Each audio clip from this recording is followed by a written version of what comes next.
All right, so I'm Allison here. I'm with Indiana INTERNnet. Thank you all so much for coming. Just a little bit of ground rules to go over everything, just so that everyone knows. Everyone is muted right now. We'll start off asking some questions that were submitted earlier. If you do have questions, we'll pause to get some questions from students here. If you want to ask a question, be sure to either type it into the chat or unmute yourself to ask it. So just to get started again, I'll introduce myself. I'm Allison here with Indiana INTERNnet. I'm joined here today with my awesome coworker, Caitlin Beck. We also have with us, at least I think they're here, our room is filling up, so it's hard to kind of tell, but we have our two interns, Judy Bustamante and Elise Harges. They are, oh, I see Elise here. It's been officially 1 month since they've been working with us virtually, so there'll be a really good treasure trove of information if you do have questions about what it's like to be a virtual intern as well.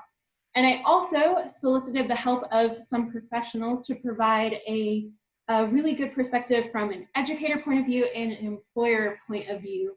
So today with us, we have Cindy Verduce with Indiana Tech. We have Christine Schuster with IUPUI's O'Neill School of Public and Environmental Affairs. We have Sonia Snellenberger-Holm with the Northeast Indiana Regional Partnership. I'm not sure if she's on the call yet. Oh, I think she is. We have Chelsea Duquette with Red Envelope Consulting. So before we begin with the questions, I just want to have all of our guests spend just a minute sharing a little bit about the work that you do. So we'll start off with Cindy. Can you tell us a little bit about who you are and what you do? Yep, thank you, Allison. As you said, I'm Cindy Verduce. I'm the Director of the Career Center and Regional Career Services for Indiana Tech. One of the things that's kind of unique is that I've been working with online students for over a decade. Indiana Tech has 17 different locations, and so, we work with online students all the time, or students who aren't, in Fort Wayne with us there. So it's been kind of interesting to see everybody kind of join us in the love of virtual programming. So it's been great doing that. I also do some work at the national level for careers for students with disabilities as well. Great, Cindy, thank you so much. Christine, do you want to share a little bit about yourself? Sure. So I'm Christine Schuster, or Chris as more people call me, but either way is fine. I am the Assistant Director for Career Services at the O'Neill School of Public and Environmental Affairs, so a little different from Cindy's role. IUPUI is a decentralized career services, so every school has their own office, so we are a very small team that contributes on a larger team, which is nice because we've all been able to kind of share ideas of how we're handling what's happening right now. But in my role, I have directly overseen our internship program since 2016. It's changed a lot in the past month, but that's okay. So I guess that is why I'm here, to tell you about how we are working with that and trying to help students through and be successful in this unusual time. Thank you. And Sonia?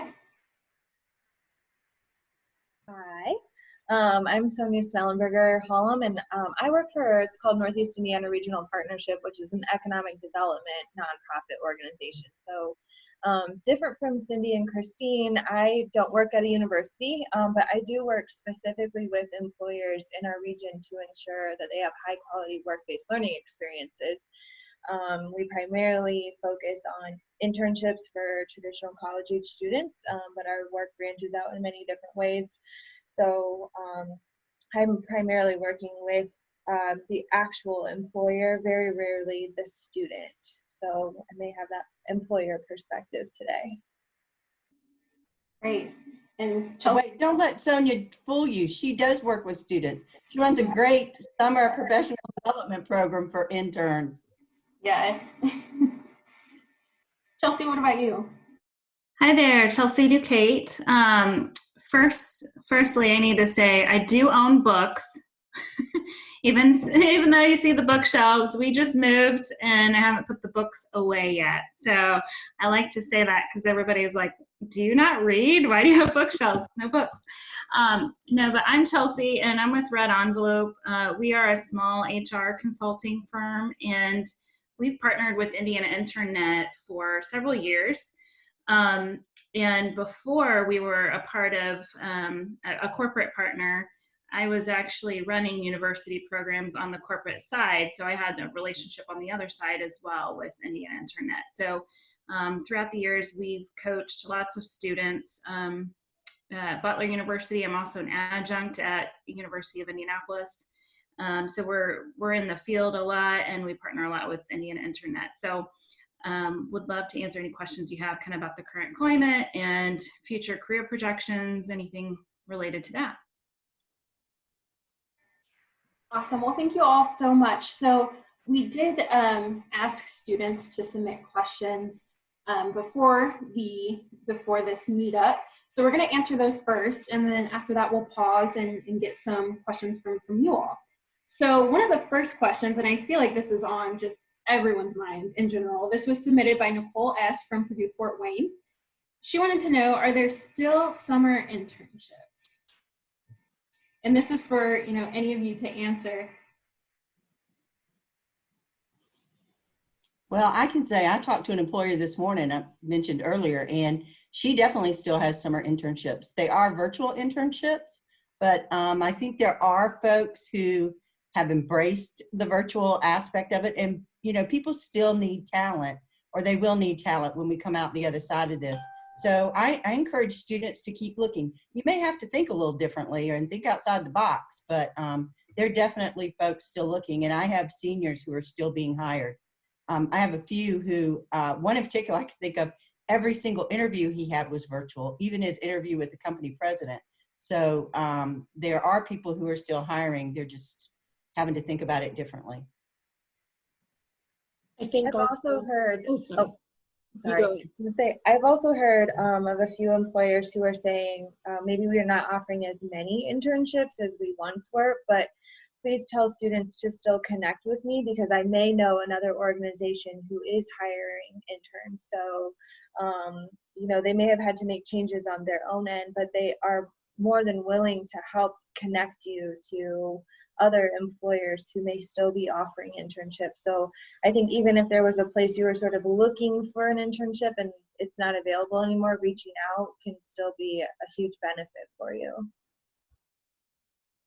Kind of going off of what Sonia said, a lot of what we're seeing right now with our work in Indiana INTERNnet is employers who may not be necessarily canceling their internships, but they are changing them a little bit, whether it's in format of switching it to entirely virtually, maybe partially virtual, partially on location, or even adjusting start dates, end dates, hours, all that sort of stuff. So we still have plenty of active positions right now for summer listed on Indiana INTERNnet, but you do want to keep in mind that right now communication is key. It's always better to reach out and maybe ask the employer what their current state is regarding their internship program instead of just sort of guessing and then never hearing back. So the observation that I have found sort of entertaining, and I don't know if this will be a comfort to any students, but since I'm in the middle and talk to both sides, it is very interesting that employers are having some of the same anxiety about being able to find the students to support them. So they are out there, they are looking. You might have to look a little longer, or as Cindy said, think a little more creatively about how you connect, but they're there and they're nervous too about finding you. So keep looking. Yeah, and I would say that you may notice a little bit of slowdown time as far as hiring, but I would not be surprised if we get past this and it could be June, July, and all of a sudden you're going to see a ramp up of postings. And so maybe the internship's not 12 weeks, but it's 6 weeks. I would say just be open and be looking and considering those opportunities. And when you're networking with people, just ensuring that you are leaving them with an ask. So if you're networking and you say, or you ask them, hey, is there an internship? Well, we've put that on hold. Then give them an ask at that point and say, well, I just want to ask you, can I be considered if that changes in the next few weeks? If that reopens up, will you please consider me first? Leave them with an ask. Great. I've also heard from employers that they have been giving students the opportunity to do the internship next summer, especially the larger corporate internship programs, that they have said, if you don't feel comfortable coming and doing it this summer, we understand, and we will honor the internship for next summer. Also, too, we did a quick poll this week of our employers, and we have 100 responses, and 50% said they're going to continue their internships as planned. 4% say they were going to go virtual, and then 27% said they didn't have interns. So that left a whopping, 50% are still continuing with their internships. Only 20% were canceling. So I think that's pretty good news. Yeah, that's exactly the results. We got 224 employers take our survey, and it was about 70% saying they're going to keep on hosting internships, whether it's, between that 70%, it was split in half. Half of them were saying they were keeping on doing the same thing. Half of them were saying they were going to change it, meaning making start date. And then only 30% said that they were canceling them. So it is very positive. It is good news that we're seeing. But again, just having to think outside of the box. So Nicole S. From Purdue Fort Wayne, she did follow up asking, are there any digital marketing internships available? Where can I apply to them? And I just want to kind of tackle that one too, saying that if you want to reach out to us, our team at Indiana INTERNnet, Caitlin, if you want to drop in the general inbox email into the chat, send us an email, let us know where you're able to intern, exactly what type of internship you're looking for, what you want to do. We'll help and we'll search for you on the site and see what we can find. We know that there are still opportunities out there. Along with searching with us, contact your career center. I know Cindy and Chris can speak on how they can help you, but use as many resources as you possibly can. Yeah, I definitely reach out to your career center and go see Susan over there. One of the things that we have is I have a list of every location that we've had an intern at for the past 13 years since I've been there. So that's a great place to start. So look and see, or even go on LinkedIn and look and see where have other students from Purdue Fort Wayne intern. Those folks are going to be familiar with your faculty members, and go to your faculty member as well. They're going to be able to help you and know your program already. So that's a really great place to start. And of course, Indiana Intern here. And make sure lots of people know what you're looking for. I know you referenced LinkedIn. That's very helpful. Let people know you're looking for an internship. There's a lovely little tagline. You can do a little blurb about how great you are and what you want to do, and tell them that you're open for opportunities. That can really help. The other thing is when you connect with your school, aside from having a 13-year list, which is very helpful, I also connect with our alumni network all the time. We have an alumni relations director, and I'll have a student who says, I'm really interested in, and maybe it's something that's kind of niche. And I can reach out to that team and say, hey, who might you have that works in this industry or might have a connection, and I can try to get you connected that way. Great. So the next question was submitted by Carla D at WGU. Carla was asking, are there special considerations for individuals with disabilities? When submitting a resume, would the Schedule A letter need to be attached also? Yeah, I can tackle that one. I did take a look. Schedule A refers to federal hiring, and usually that's done through the workforce recruitment program. Right now, they have kind of backed up the dates for the workforce recruitment program to August 24th for students. So it looks like federal hiring is not going to take place this summer. But what I would encourage the student to do is, again, work with your career center or your disability services office to determine and talk through, everyone with a disability is different, and when and how you disclose that to an employer really varies depending upon your disability and how it impacts you. Apparent disabilities, of course, if you're going to need, special accommodations because you have a wheelchair or whatever, those you'll have to bring up. But ones that are not apparent, it just kind of depends. So talking through somebody in career services or disability services is definitely your best bet to know when is the best time to do that. Great, thank you, Cindy. So our next question was submitted by Nathan M. from Ivy Tech. Nathan asks, I have applied to a summer internship, but I haven't heard anything back yet. I was wondering if this is because of the COVID-19 virus. Should I reach out? I can answer this one.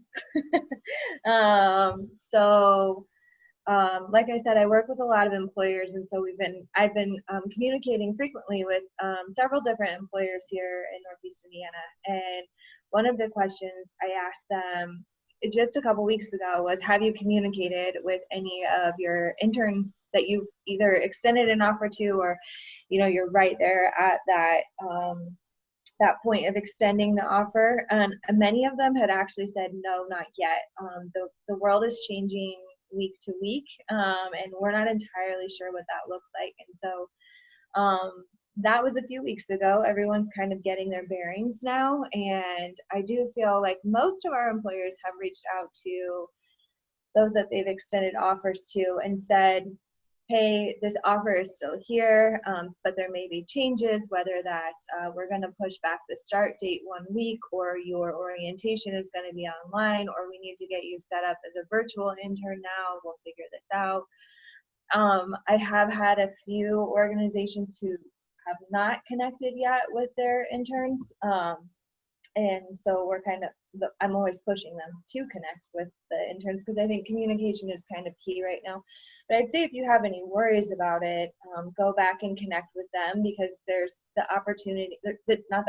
chances is that some of our employer friends that we're working with are so busy and bogged down with about 50,000 things right now and changes that they're making that they may not have thought of it, and it's not intentional. It's not the top thing on their list, but they don't want to leave you hanging. And I'm sure if you reach out to them and just shoot them a quick email saying, something along the lines of just checking in. Oh my gosh, good Lord. Checking in, they'd be happy to respond and let you know what's going on.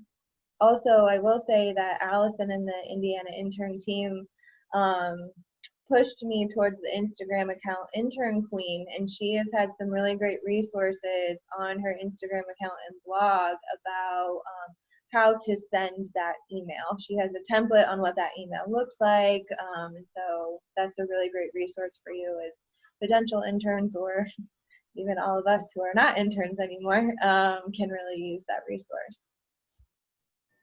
Yeah, I actually shared that template on our own Indiana INTERNnet, our Instagram page. So it's super helpful. Sonia, I do want to follow up about how long should students wait to send out that email to follow up? If you've already been extended an offer and haven't heard anything yet, I'd say now is a good time. I think most of us most employers are at that point where we've been working from home for a couple weeks. Things are starting to normalize in the way that they do at this moment in time, and probably a little more prepared to answer your questions, or at least figure out the path they need to go down within their own organization to be able to answer your question. And so I'd say, yeah, if you haven't heard anything between now and maybe May 1st, it's time to reach out to ensure that you still have your internship, or especially if they haven't extended the offer yet and you're waiting to hear back, it's always a good time to reach out about that one. I think in the timeline of applying and then not hearing anything, period, normally I would say around like 2-ish weeks if you haven't heard anything from the employer. If you're going shorter than that, most of the time, we might come off as like pushy or kind of like, I don't want to say annoying, but you just don't want to be, banging down their door. But at the same time, if you haven't heard anything, especially right now with the state of things, it's worth it to shoot them an email.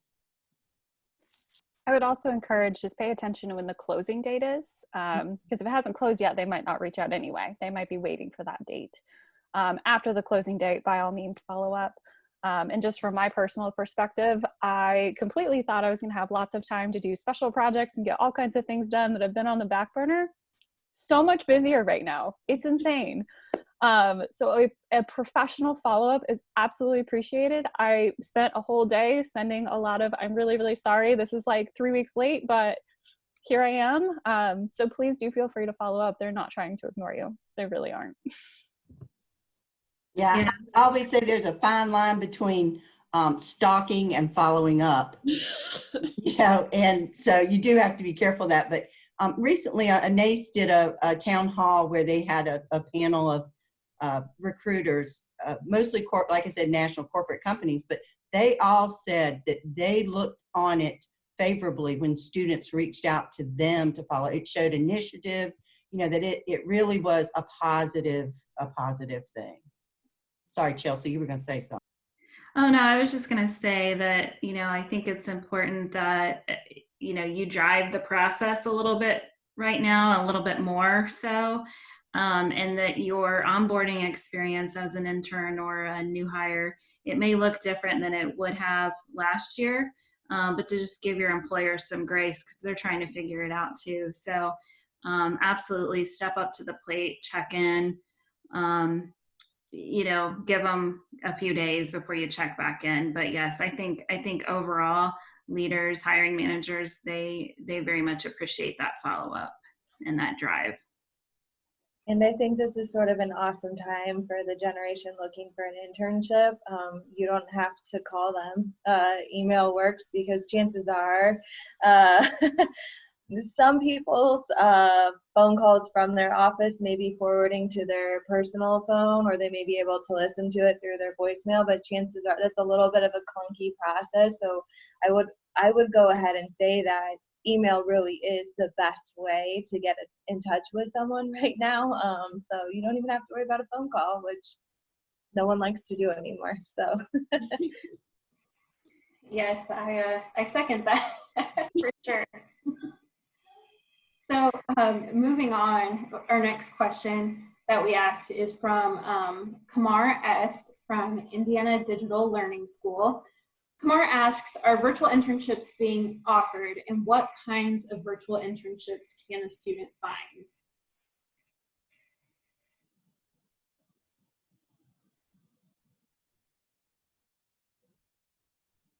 Well, I know, oh, sorry. No, go ahead. I know that we do have some on Indiana INTERNnet. It generally is going to look a little bit different than what you would normally be used to for an internship. Maybe that means like more check-ins on the daily, more like specific communication to your supervisors, lots more virtual meetings. But I think we're also seeing a lot of employers that are open to making their internships virtual, and they may just not necessarily know how. So again, that potential communication with an employer of seeing if there is a way to make that internship virtual. Like I know with our internal lease, we had initially thought about, okay, well, we were gonna have her in the office all the time. And then we realized that she was a Ball State student. So it was going to be a bit of a drive from Muncie to Indianapolis. So we had to, kind of make that virtual adjustment. So Elise, I don't know if you want to talk about that at all, but there is the potential to kind of help an employer transition their position to something virtual. Sure, Caitlin. Pretty much what really helped me out with transitioning to being a virtual intern, because I had thought that I was going to be able to be in the office more often as well, but then I did realize that drive was a bit much, especially with the full course load that I have. But it really helped that the team was very flexible with me. Mike really talked to me, and he was like, "Are you sure? You can actually do this?" Like, he made me think about what I could actually handle on a daily basis. And we made sure that we were on the same page by just creating a schedule for myself, kind of around my classes. I have scheduled work times and days, and I still have the opportunity to work outside of that. So that helps out a lot. The daily check-ins we have are through Zoom, and that does add some structure to the days that I do generally work, the most of my work. And it's really just communication with the team. That's the biggest thing. And I think also maybe it's important to keep in mind that what kind of work you're looking to do. So if you're looking to do some sort of like technology work, or maybe writing or editing, or something like social media based, then that can usually be transferred into a virtual internship position, because it really, all that changes is the location. You would be doing the work on a computer anyway. But if you're looking to do more hands-on things like manufacturing, positions in industries like that, then virtual internships may not be an option right now. However, consider still reaching out to employers and seeing if they'll consider you for maybe next semester or next summer. Yeah, I think too, it depends. A lot of employers are using project-based for virtual internships. You know, so even like for manufacturing, if somebody needs a time study done and they can get you the data, you can still perform at least some components of the internship virtually, because it's more of a project that you would do on a computer. And I think that lends itself to lots of different degrees. You know, if you're a business student and you're analyzing sales data, or, you know, you could be an engineer doing a time study, or, you know, you're an HR person and you're designing an onboarding process for your company for the summer. There are still a lot of project-based things that you can do. So if you have been offered a job and they gave you a job description, look through the job description and see what components of this could I do, and make that suggestion to the employer. And some organizations have a lot more need now. I reached out to all of my interns to see if they were able to adjust. And one of them was working with immigrants, and her work significantly increased because they need more support now.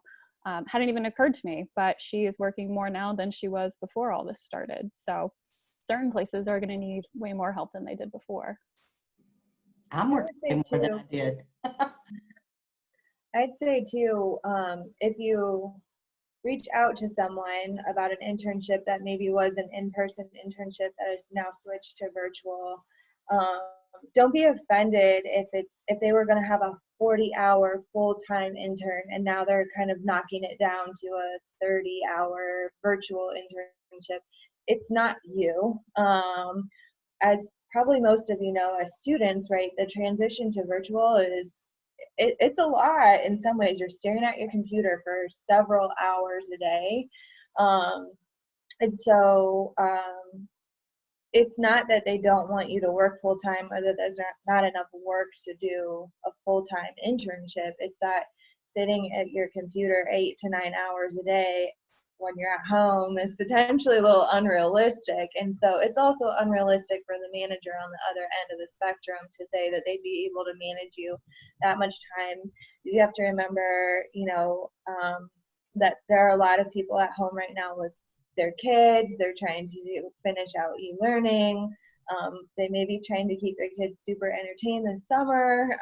Their spouse may be home. They may want to walk their dog. Who knows? There's a variety of things that happen when you start working from home instead of the office. So if they do say, oh, it was going to be 40 hours, but now it's going to be 30 hours, it's not because you're not good enough to do 40 hours. I think people are just trying to make changes that are realistic to the work environment right now. Awesome.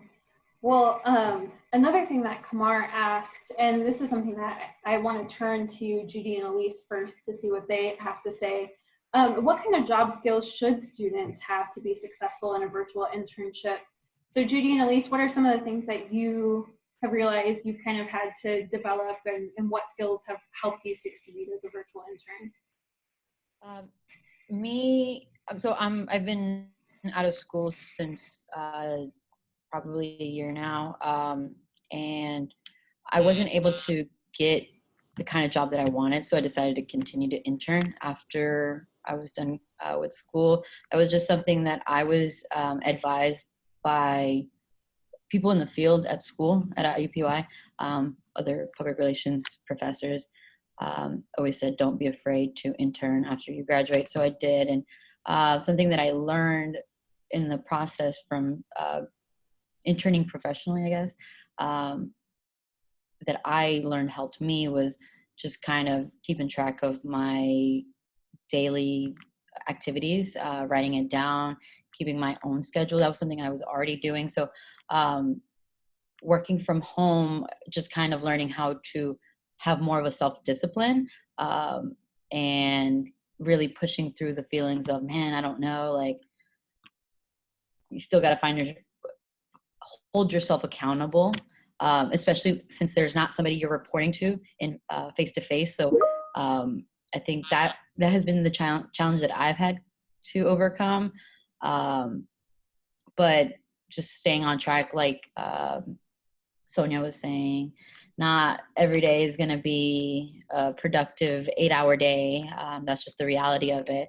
But being kind to yourself and just giving it the next day, just going a little bit harder, I think has been something that has helped me personally. We're all humans. So, with all the craziness going on, I think we need to remember that. And, I think talking to other people has helped too, because it makes me feel like even though work has been my safe haven to kind of keep some kind of normalcy, I think talking to other people and just knowing that we're all kind of going through it too has helped me know that we're all kind of in the same boat.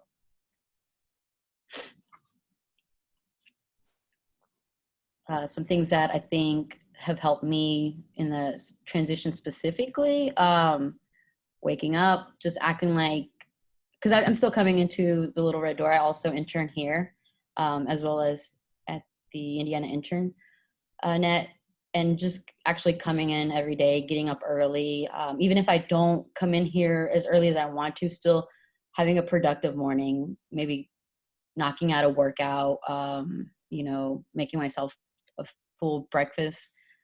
These are things that has helped me kind of stay more productive and not get too consumed with too much things going on.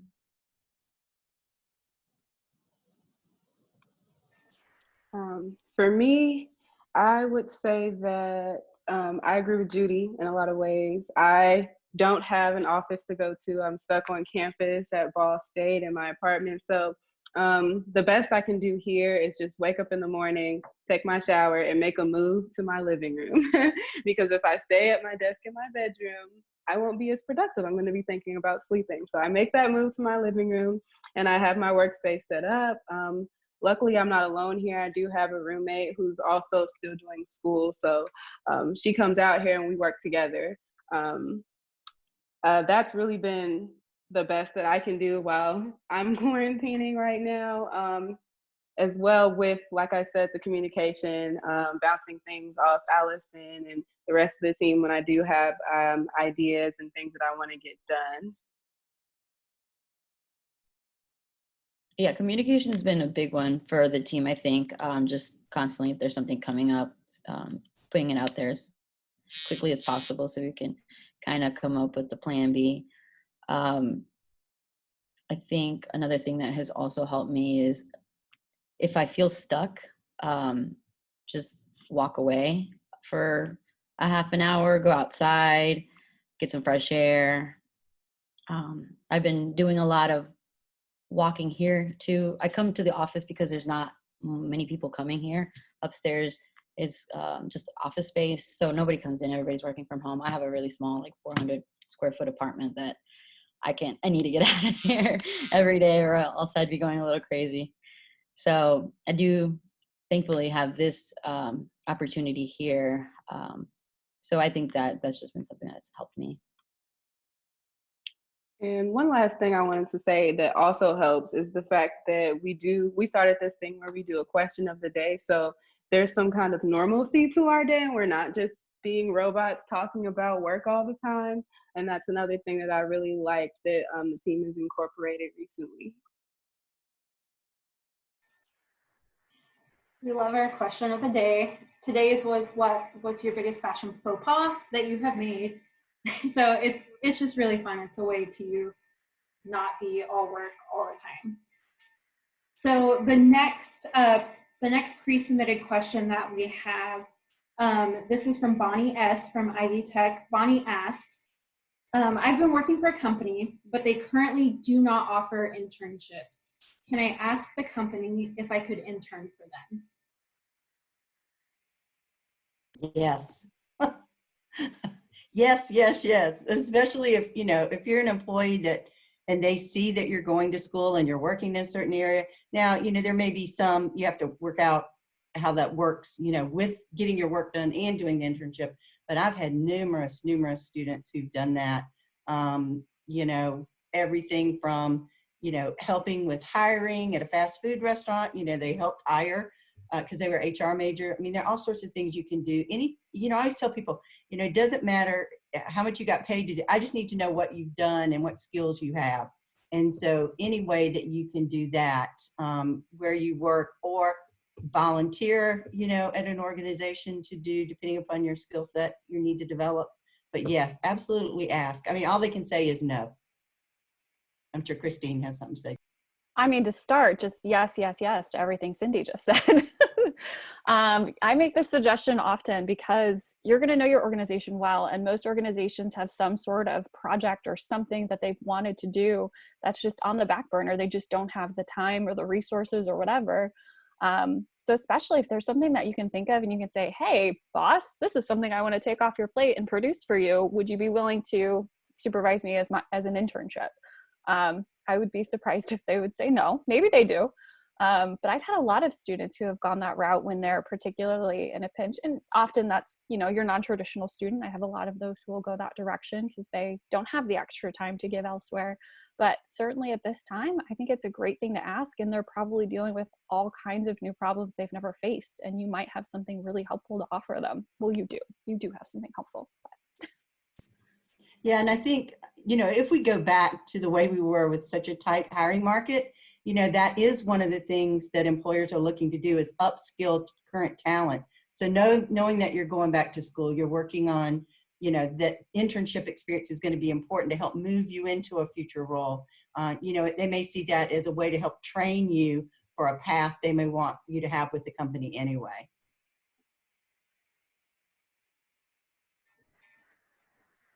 Great. Well, another question that Bonnie asked, she wanted to know, does my internship have to be related to my major? I can kick off if you want this time, Cindy. I mean, of course, this is going to depend on your school. If they have some sort of requirements for your internship, you'll have to consider that. On my end, I get this question all the time. And the truth of the matter is that there are transferable skills in everything that you do. And you really need to value every experience that you have, even your part-time serving or whatever. There's a ton of skills in that. And one of the biggest things that employers report that they need are quality communication skills. And this environment is perfect for developing those and showing that you have them. So by all means, I think really pretty much any internship has something great to offer you. And I think that looking outside the box and opening up those boundaries can be really helpful. Obviously, I work in career services now. You would not guess that my internship as an undergrad was in equine assisted psychotherapy. So probably doesn't seem very relevant, but it was an amazing experience. They put a ton of trust in me. They let me do some project management stuff. They let me design my own volunteer program. So I learned a lot of really helpful skills, and it helped me find the direction that I wanted to go. So it's really all about how you tell your story. Oh, I totally agree. Oh, go ahead, Cindy. No, go, Sonia. I was going to say I can't agree with Christine enough about those transferable skills. So it's been a while since I've had an internship, but I work in economic development, and I interned at an animal welfare hospital, and I picked up a lot of dog poop at my internship. But I worked primarily on their fundraising and event side, and I did not want to continue that job, but I learned a lot of great skills from that. And I think what I've seen even within our own interns that we've hired at the regional partnership, we're a small staff and we do not have the ability to hire full-time employees. So our interns come into our internship knowing like that this is 12 or 16 weeks from you, and it's probably not going to continue because we just don't have the capacity. But you know, we get all types of interns. We've had interns who are majoring in economics, finance, fashion merchandising, you name it, they've come and worked for us over the summer. But what we have been able to help them do is really build their network. So we say, you know, we know that we can't hire you after the summer, after the spring semester, but we want to help you get to where you want to go. And so I think even taking that opportunity that maybe doesn't align perfectly with your major, not only teaches you those transferable skills, but hopefully someone there is willing to invest in you enough to get you going in the right direction you think you want to go in. That's an invaluable sort of thing that you can gain from an internship.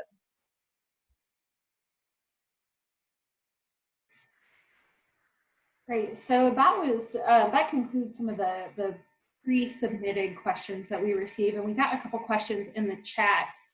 This one's from Maxwell. Maxwell asks, what would you recommend to people who have little or no work experience?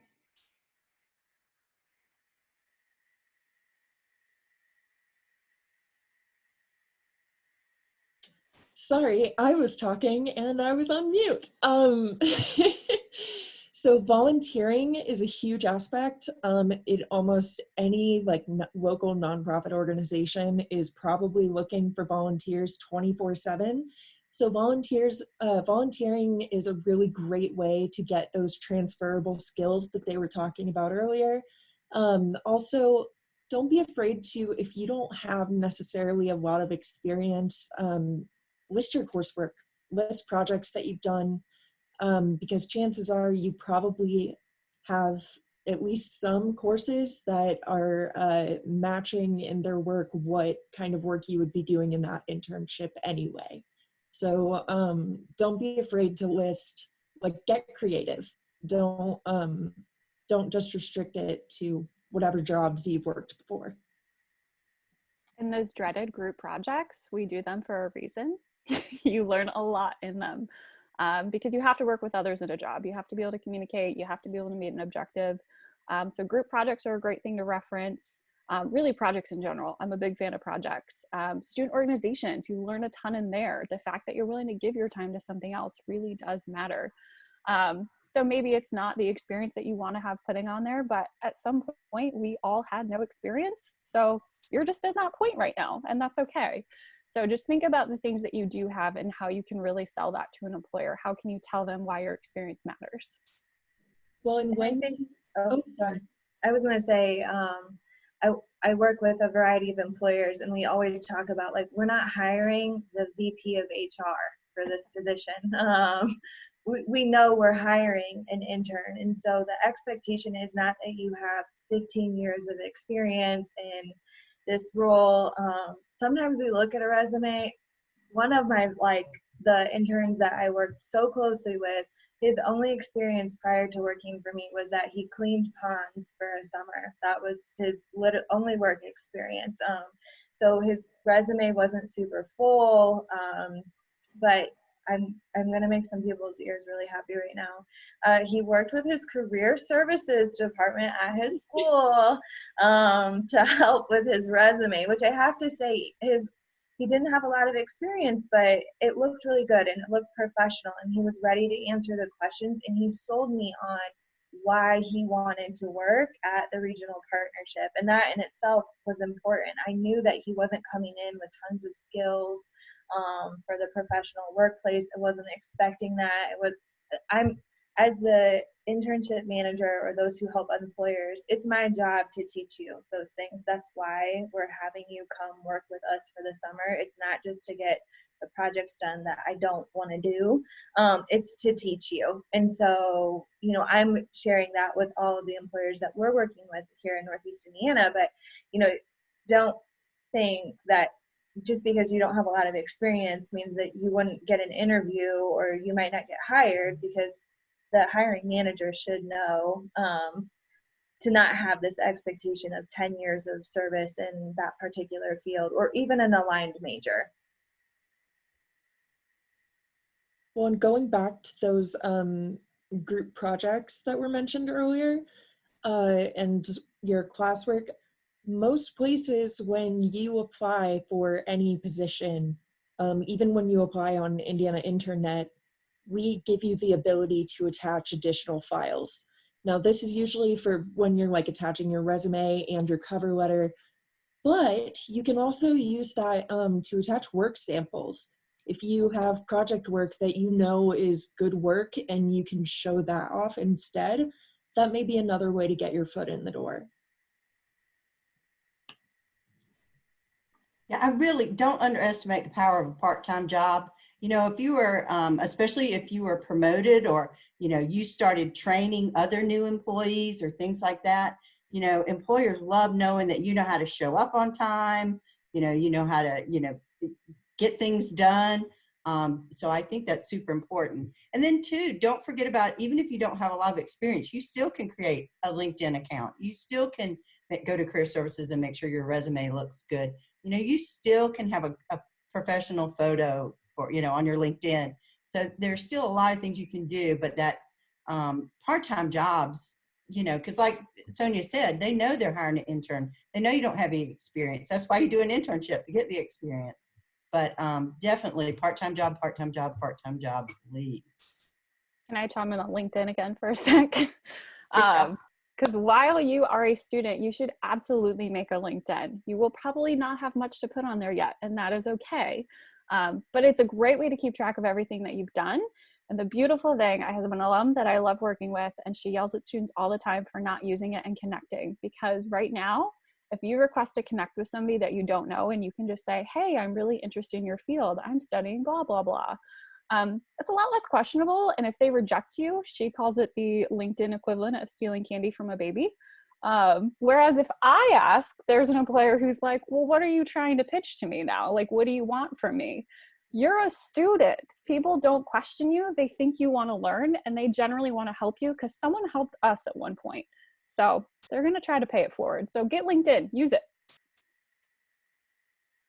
Yeah, and if I could just add on how the importance of storytelling and the story that you tell and your connection with that employer and being able to describe your interest, your motivation in that organization. So if you are trying to get a position with a healthcare facility, maybe your motivation was based on a life experience or a family member life experience that spent a lot of time with that healthcare organization. What's your story and how you tell that on both LinkedIn and in your initial interview, I think is really important. So specifically on LinkedIn, ensuring that you use the summary section to tell a little bit of your story and really get clear on what you're looking for and why, what your motivational factors are.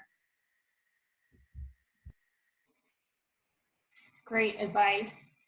Our next question that was submitted through chat comes from Katie. Katie asks, what should you do if you get rejected or there's a cancellation of your internship? And before I open this up, I do want to pitch Intern Queen again. As Sonia mentioned, she had a template for following up. Intern Queen also had a really cool email template that we shared through our Instagram for sending to employers if your internship gets canceled. It unfortunately happens, we know, but you don't want to burn those bridges. And so it's a way to say you understand, but you still want to stay in touch with those employers. Yeah, I would say people remember things like that. Employers remember things like that, and how you handle yourself, how you handle the situation. They may not remember what you said or the exact words that you said or even the email, but they'll remember how you made them feel in that experience. So if you accept it with grace and thank them for their time and their effort and don't have a chip on your shoulder, that will make a significant impact and they'll remember you for the future. I also always tell students, if I'm in front of students or on something like this, like what Chelsea just said, they're going to remember the experience you provided them, but you also get the opportunity to remember the experience they provided you. So if it's kind of just this cut off by we're not doing this and it really wasn't, or, you know, you're asking questions of, you know, is there another organization that you may recommend that maybe I could reach out to, and they're just not helpful, that may not be an organization you really want to work for. And it's okay to make that decision on your end too. You have as much choice in the process of your internship or full-time employment as the employer does. So I think it's important to kind of note both sides, but I do think that, let's say you have a really great experience, they're, you know, regretful, they want to help you. Like I said earlier, you can always ask if there are other organizations near them that they partner with, they collaborate with frequently, that is still hiring interns. Is there, you know, sometimes like where I work with economic development, or maybe the chamber has more insight on who still is hiring internships. Can they connect you with them? There's a lot of times, I don't think people want to do this. They're not having a lot of fun telling you that now your internship is canceled. And so I think if you're asking them to help you, they're going to be willing to help you. You may be able to ask, is this something that could transition into the fall, next summer? I think there's a lot of ways that you can keep the communication open with them, but you've got to ask those questions. And hopefully they know where to send you or how to help. Don't give up either. There's still people hiring for summer interns. And while this is not advice, it might be something you need to hear. We've all been rejected. I have absolutely been turned down for opportunities that I wanted, and it's part of life, and it's okay. Helps you get in the direction you want to go, and that's fine. So just keep going. Don't take it personally. Somebody else is going to say yes. You're going to hear no, and it's okay. Just go turn up that Darius Rucker song real loud. The one, what, every stoplight I didn't make brought me to you. Because I do think that's true. Sometimes, you know, the job you didn't get, there's a really good outcome down the road came because you weren't in that situation. So yeah, definitely. I do want to highlight, just because it happened super, super early in the chat, just so the question doesn't get missed. Someone had asked, are we still able to keep our financial, our eligibility for the internship financial aid if we do not secure an internship? I don't know if anyone in the higher education spaces wanted to speak regarding Caitlin, that. I handled that one. That was actually. Oh, okay, then never mind. My bad. I handled a question. It was actually about the Earn Indiana program. Yes, you would remain eligible for Earn Indiana even if you don't find an internship. I just clarified with that student a little bit more about what the Earn Indiana program is and what it does, so that they understand. But you know, if you are relying, one of the questions that I do know that some students have, if you have an internship for credit in your current, you need an internship to graduate and you're struggling to get it, or if you are currently in an internship for credit and then that internship got canceled, what are some of the things that they should do? Work with your faculty member ASAP. You know, a lot of people are being creative. I mean, this is no one's fault. You know, if the company can't do the internship and you need it to graduate, talk to your faculty member. You know, depending upon, you know, the school you're at and what the requirements are. But if it's an academic issue, get with the faculty member immediately to see what they might be able to help you with. This is a really great time to practice professionalism too. So maybe even bring some ideas to the table. So maybe there was something that you had learned about while you were in your internship and you say, I think this would be really interesting for me to dig into deeper and do a research paper on.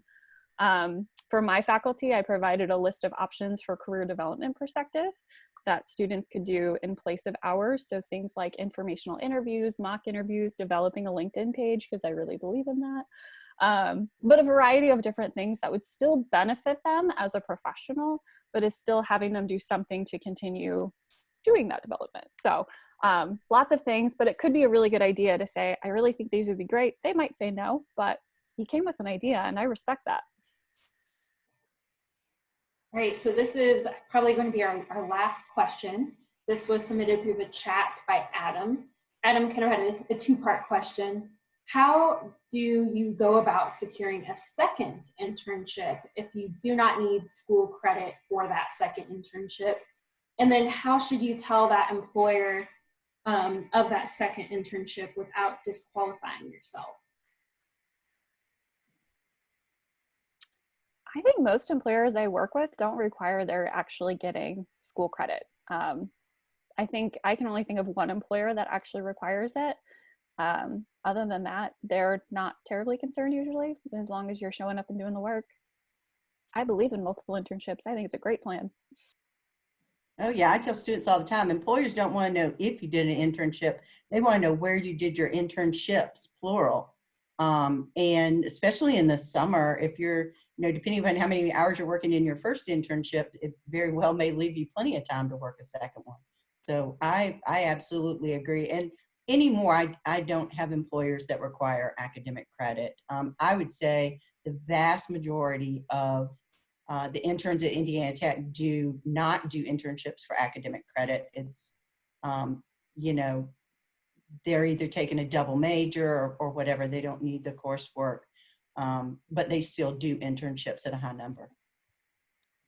And I'd it's a say from the employer perspective, sometimes what seems really easy to you as a student is a real barrier for an employer, and it's not a barrier that necessarily needs to exist. So I even think school credit is sometimes like scary for an employer because they're like, do I have to fill out more paperwork? What do I have to do? What does that mean? Can I pay them? And so I do think actually it's a lot of times the employer breathes a little easier if there is not school credit. But that's not to say that you shouldn't take an internship and not get school credit for it when you need it.